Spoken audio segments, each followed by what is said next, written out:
हाय investor, इस video में India mart share का फंडामेंटल एनालिसिस करेंगे और डिस्कस करेंगे क्यों मैं स्टॉक में लॉन्ग टर्म के लिए इन्वेस्टेड हूँ। पहले इंडिया मार्ट कंपनी के बारे में जान लेते हैं। इंडिया मार्ट जो कंपनी है, largest online business to business market place है। इंडिया मार्ट की वेबसाइट है। जैसे आप अमेजोन या फ्लिपकार्ट पे कोई प्रोडक्ट बाय करते हो, सेम वे आप इंडिया मार्ट की वेबसाइट पे अगर आपको बल्क में सामान चाहिए, बहुत सारी क्वांटिटी में आपको सामान चाहिए या फिर कोई बड़ी मशीनरी चाहिए, तो आप इंडिया मार्ट की वेबसाइट से ऑर्डर कर सकते हो। इंडिया मार्ट की जो वेबसाइट है बेसिकली क्या करती है, जो मशीनरी के मैन्युफैक्चर होते हैं या फिर जो सप्लायर होते हैं उनको डायरेक्टली कनेक्ट करती है बायर के साथ। और इनकी वेबसाइट पे आप बल्क ऑर्डर भी प्लेस कर सकते हो या फिर आपको कोई बड़ी मशीनरी या फिर कोई कस्टमाइज्ड मशीन चाहिए, जब बड़ी मशीनरी चाहिए तो उसका भी आपको सप्लायर इनकी वेबसाइट पे मिल जाएगा। और इंडिया मार्ट की वेबसाइट पे आपको हर तरीके का प्रोडक्ट मिल जाएगा, ब्रिक से लेके वायर, टेप्स, पल्सेस, कोई भी प्रोडक्ट जो आपको बल्क क्वांटिटी में चाहिए उसका आपको सप्लायर इनकी वेबसाइट पे मिल जाएगा आपको। और जो इनकी वेबसाइट पे सप्लायर्स हैं,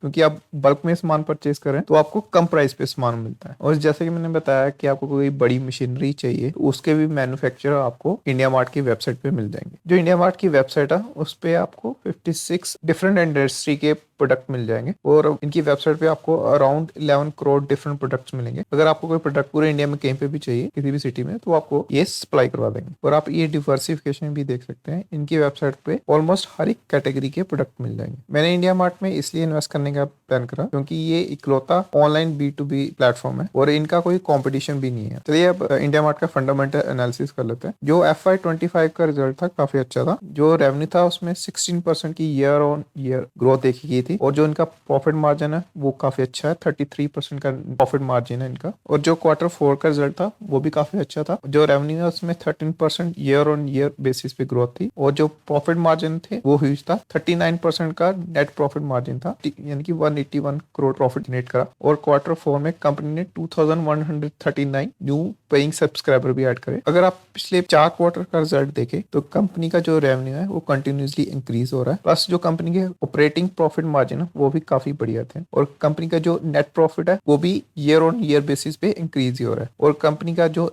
EPS है वो क्वार्टर बाय क्वार्टर उसमें आपको इंप्रूवमेंट दिखाई दे रही है। ये कैश फ्लो स्टेटमेंट है इंडिया मार्ट और आप देखेंगे इस समय कंपनी के पास अच्छा खासा कैश पड़ा है, 2885 करोड़ का, और ये हर साल अच्छा खासे अमाउंट में कैश जनरेट भी कर रहे हैं। ये इंडिया मार्ट का सब्सक्रिप्शन बेस्ड रेवेन्यू मॉडल है और आप इसमें देखेंगे जो कंपनी का 50% रेवेन्यू है वो प्लेटिनम और गोल्ड पेइंग सब्सक्राइबर से आता है और जो बाकी का 15% है वो सिल्वर एनुअल और सिल्वर मंथली प्लान के थ्रू आता है। अगर आप कंपनी की ईयर बाय ईयर परफॉर्मेंस देखें तो हर चीज में आपको इंक्रीज ही दिखेगा, चाहे वो वेबसाइट का ट्रैफिक हो, इंक्वायरीज के रिलेटेड हो, ARPU हो, तो हर फ्रंट पे कंपनी अच्छा ही परफॉर्म कर रही है। ये 1 डे कैंडलस्टिक चार्ट है इंडिया मार्ट शेयर का। इस चार्ट को हम डिटेल में डिस्कस करेंगे नेक्स्ट वीडियो में, जिसमें मैं स्टॉक का टेक्निकल एनालिसिस करूंगा। रिसेंटली इंडिया मार्ट की शेयर में अच्छी खासी प्राइस करेक्शन आई थी और जो स्टॉक का प्राइस था 2000 रुपीज तक गिर गया था। ये जो प्राइस करेक्शन आई थी इसके पीछे जो कारण था वो था पेइंग सप्लायर्स का कम होना। तो अगर आप पिछले ईयर्स का ट्रेंड देखें तो जो पेइंग सप्लायर्स है वो धीरे धीरे इंक्रीज ही हो रहे थे, लेकिन FY24 और FY25 के बीच में सिर्फ 3000 न्यू पेइंग सप्लायर एड्स हुए। और अगर आप क्वार्टर बाय क्वार्टर देखें तो जो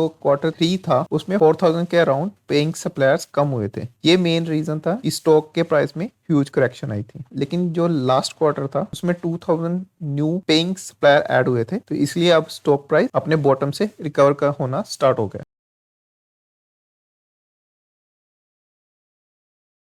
चलिए अब कंपनी की शेयर होल्डिंग पैटर्न देख लेते हैं। जो कंपनी के प्रमोटर हैं उनकी शेयर होल्डिंग कांस्टेंट रही है। FI ने सेलिंग करी है 4% के अराउंड सितंबर क्वार्टर से और जो DI है उन्होंने 4% के अराउंड बाइंग करी है। कंपनी में FI, DI और प्रमोटर की होल्डिंग काफी अच्छी है। जो कंपनी की मार्केट कैपिटलाइजेशन है वो ह्यूज है, 14,820 करोड़ की है और अभी कंपनी डिसेंट PE पे ट्रेड करी है 26.9 पे। ये स्टॉक जनरली 15 PE के आसपास ट्रेड करता है। अभी ये स्टॉक कम PE पे अवेलेबल है क्योंकि स्टॉक प्राइस में अच्छी खासी करेक्शन आई थी, उसकी वजह से। कंपनी का जो PB रेशियो 7.9 है और कंपनी पे कोई डेप्थ नहीं है, डेप्थ फ्री कंपनी है। ये कंपनी मुझे फंडामेंटली स्ट्रॉन्ग लगती है और इसमें मैं लॉन्ग टर्म टर्म के लिए इन्वेस्टेड हूँ, क्योंकि एक तो ये इकलौती B2B कंपनी है और इनका कोई कॉम्पिटिटर भी नहीं है, प्लस ये डेब्ट फ्री कंपनी है और कंपनी की जो प्रमोटर है उनकी अच्छी खासी होल्डिंग है इस कंपनी में, प्लस जो कंपनी की परफॉर्मेंस है वो भी ईयर बाय ईयर इंप्रूव ही हो रही है। तो ये था मेरा fundamental analysis India mart share पे। ये मेरा टेक्निकल चैनल है,